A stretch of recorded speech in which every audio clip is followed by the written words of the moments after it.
La paroisse universitaire Saint-Jean, plus qu'un espace spirituel, elle est une plateforme de réussite estudiantine malgré l'étroitesse de ses ressources mises à disposition de tous.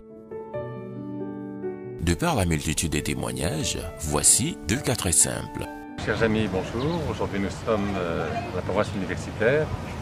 Nous avons choisi de vous présenter le témoignage de deux jeunes étudiants. Effectivement, je m'appelle Simotare Ibé. Je suis médecin en spécialisation de cardiologie. Je suis interne titulaire des hôpitaux. C'est un témoignage de vie que je vais donner pour ce que la paroisse a fait pour moi, ce que la paroisse m'a donné pour être ce que je suis. Je suis venu ici sans rien. Donc sur le plan logement, sur le plan manger, sur le plan documents pour apprendre et puis voir reçu, c'était vraiment compliqué. Mais la première année que j'ai passée, j'ai échoué à la médecine et grâce à la sœur Estelle Judith et du fait que j'ai connu le Centre Saint-Jean, j'ai connu la bibliothèque.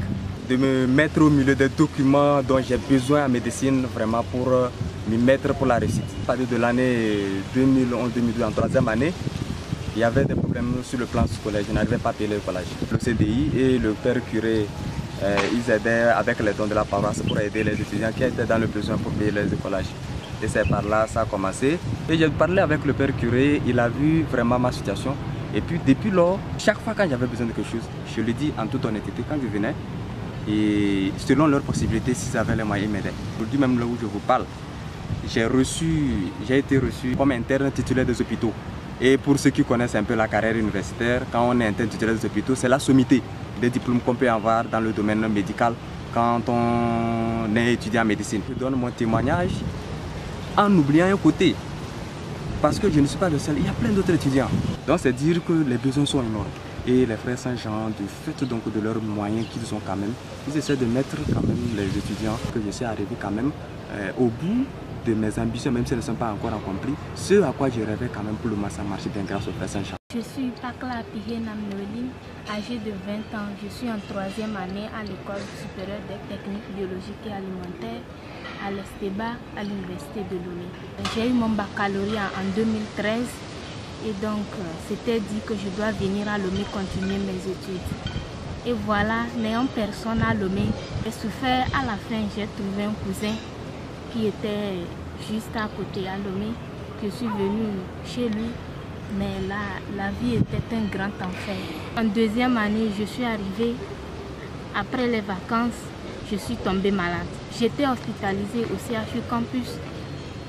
J'ai dépensé plus de 90 000 francs pour mes soins. Et après cela, n'ayant plus d'argent d'écolage ni pour les documents, alors j'ai jugé bon de venir voir les frères de la communauté Saint-Jean et ils m'ont aidé avec une importante somme, ce qui m'a permis d'amorcer la rentrée scolaire en payant mes documents et mon écolage. C'est ainsi que j'ai commencé la rentrée. À chaque fois que j'ai besoin de manger, eh bien, je fais recours à la communauté Saint-Jean et c'est la communauté Saint-Jean qui se charge de me donner tout ce que je dois manger jusqu'à la fin de l'année. C'est ainsi que j'ai fini ma deuxième année et je suis venue en troisième année. Et c'est la communauté Saint-Jean qui a repayé mon écolage et qui m'a permis d'avoir des documents pour commencer à étudier. Actuellement, je suis à la fin du 5e semestre et donc j'attends le 6e semestre, sachant bien que si je me débrouille et que je n'ai pas le moyen, la communauté Saint-Jean est toujours là. Et c'est elle qui s'occupe de moi. Je souhaite aussi que toutes les filles, surtout, il y a plein d'étudiantes qui sont dans mon cas et à cause de la misère, elles se livrent à la prostitution, au vagabondage pour avoir de l'argent.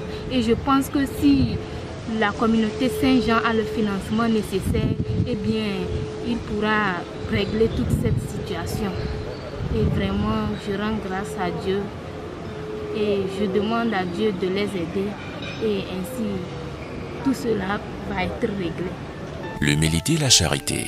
Ainsi, nous pouvons retenir qu'avec la foi et le travail, le résultat ne saurait être qu'une réussite, encore qu'il faille être pourvu de ce dont on a besoin. La grâce.